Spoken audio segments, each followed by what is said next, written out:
Hi friends, उम्मीद करते हैं आप सभी अच्छे होंगे। तो lecture number 36, PLC programming in Hindi. तो बेसिक ऑफ प्रोग्रामिंग। तो आज बात करेंगे सर्वो मोटर इनकोडर्स के बारे में। तो मैंने यहाँ पे कवर किया है सर्वो मोटर इनकोडर्स। तो मैंने यहाँ पे दिखाया है कि सर्वो मोटर का कनेक्शन, सर्वो मोटर जो एक ड्राइवर्स है उसका कनेक्शन के बारे में थोड़ा ओवरव्यू जान लेते हैं, फिर चलते हैं हम आगे इनकोडर्स की तरफ। तो यहाँ पे जो जो एलईडी आपको ब्लिंकिंग जो डिस्प्ले है वो आपको शो कराता है कि कौन सा फॉल्ट है, क्या आपका रनिंग है, नॉर्मल है, ये मैकाट्रॉनिक्स नोड है, मैकाट्रॉनिक्स की एलईडी ब्लिंक करेगी। तो यहाँ पे ये शो करेगा कि आपकी जो मैकाट्रॉनिक कम्युनिकेशन प्रॉपर है या इंटरप्ट कर रहा है।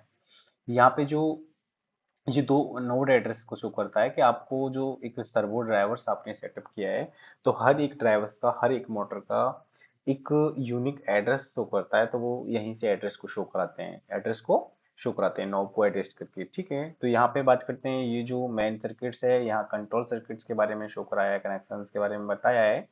यहाँ पर एक एक्सटर्नल रिजरेटिव एक्सटर्नल कनेक्शन रजिस्टर्स जो होता है, ब्रेकिंग टाइम पे जो रजिस्टर्स की नीड होती है वो ये कनेक्शंस हैं। यहाँ पर ये मोटर का कनेक्शंस है, मोटर में यू वी डब्ल्यू करके 3 वायर से आएंगे, यहाँ पे अर्थिंग है। ये बात करते तो ये इनकोडर कनेक्शन है CN2। तो हमें जो डिस्कस करना है वो CN2 के ऊपर करना है। और एक्सटर्नल इनकोडर्स, जैसे कि आपको ड्राइवर से एक्सटर्नल कोई भी इनकोड्स आपको नीड है, कुछ सिग्नल को ले जाना है दूसरी डिवाइस के लिए, तो वो आप इसको यूज कर सकते हैं। ये IO कंट्रोल सर्किट्स है। ये वाला जो कंट्रोल सर्किट्स है ये सेफ्टी कनेक्टर्स है। ये वाले जो इसको शो करते हैं USB कनेक्टर, इसकी नीड कहाँ पड़ती है? जब आप कोई प्रोग्रामिंग कर रहे हैं, प्रोग्रामिंग इस ड्राइवर्स को प्रोग्रामिंग के टाइम पे जब आपको करेंगे तो सॉफ्टवेयर से यूज करेंगे तो उसी टाइम पे आपको जरूरत पड़ेगी। ये आपके मैकाट्रॉनिक्स कनेक्शन है। मैकाट्रॉनिक्स से आप जो one servo to other servo connection करते हैं तो मैकाट्रॉनिक्स कम्युनिकेशन होता है। मैकाट्रॉनिक्स के बारे में मैं प्रॉपर का बताऊंगा, लेकिन मैं स्टेप्स में सारी चीजें बताऊंगा। एक साथ नहीं सारी चीजें ना आप समझ सकते, ना एक लेक्चर में कवर की जा सकती हैं। तो आगे जो दिखाया है कि मोटर, सर्वो मोटर का डायग्राम है। इसमें rotor, shaft, bearing and bindings and stator के बारे में थोड़ा ब्रीफ में बताया है।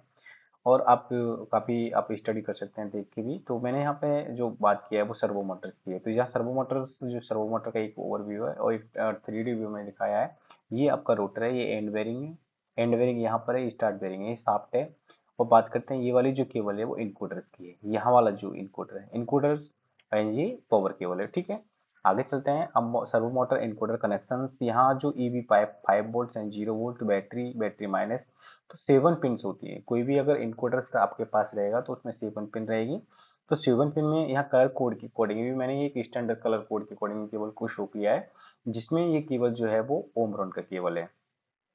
इसके अकॉर्डिंग आप कनेक्शन कर सकते हैं। लेकिन आपको आगे जो मैंने लास्ट टाइम बताया था कि इनकोडर्स जो होते हैं वो हम यूज करते हैं, वो 2 टाइप्स होते हैं। एक इंक्रीमेंटल इनकोडर एंड एक एब्सोल्यूट इनकोडर। तो सबसे बेटर जो इनकोडर होता है वो कौन सा रहता है?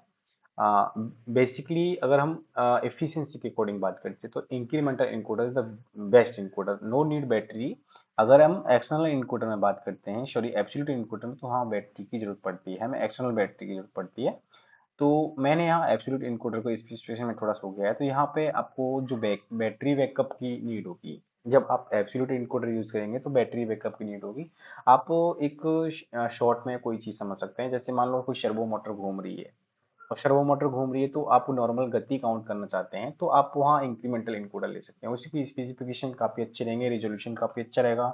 यहाँ पे एब्सोल्यूट इनकोडर में 15 मिनट का डाटा लिया है, तो वो 15 बिट्स में कितना डाटा आपको एक पल्स में, एक रोटेशन में कितना पल्सेस देगा? 32 या 768 पल्स एक रोटेशन में देगा।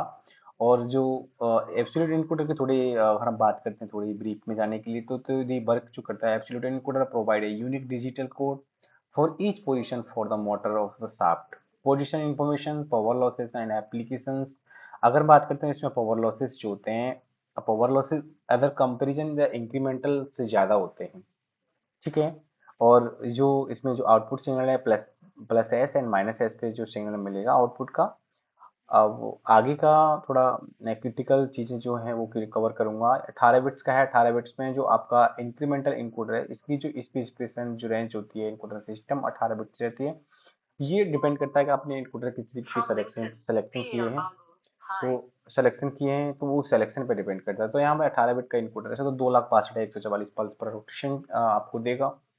जो अब इंक्रीमेंटल और एब्सोल्यूट इनपुट में डिफरेंस क्या हुआ? डिफरेंस ये है कि अगर आपकी पावर कहीं कट हो जाती है तो ये डाटा को सॉरी एब्सोल्यूट इनकोडर डाटा को शेव करके रखेगा। बैटरी है उसके पास में, वो जहाँ से पल्सेस आपकी होल्ड हुई है, मान लो आपकी घड़ी है, घड़ी चल रही है चल रही है चल रही है, अगर आपकी पावर कट हो जाती है तो घड़ी क्या है, चलना बंद हो जाएगी, तो वो पोजीशन को क्या है लॉस्ट कर देगा। अगेन फिर उसके पावर आएगी तो नए सिरे से अपनी पोजीशन को सेटअप करेगा, उसके बाद वहां से स्टार्ट करेगा। लेकिन एब्सोल्यूट इनपुटर में ऐसा नहीं होता, वो अपनी पोजीशन और पल्स को मेंटेन करके रखता है जब तक आपकी पावर कट ऑफ होती है तब तक, और बैटरी बैकअप रहता है तब तक। Okay, understand?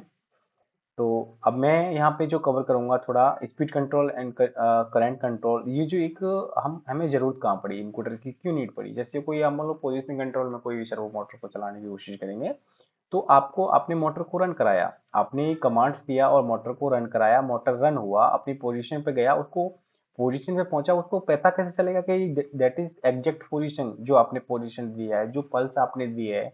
मान लो आपको 40 पल्स में कोई मोटर को एक रोटेशन कराना है, आपको कैसे पता चलेगा कि 40 पल्स में एक रोटेशन हुआ नहीं हुआ?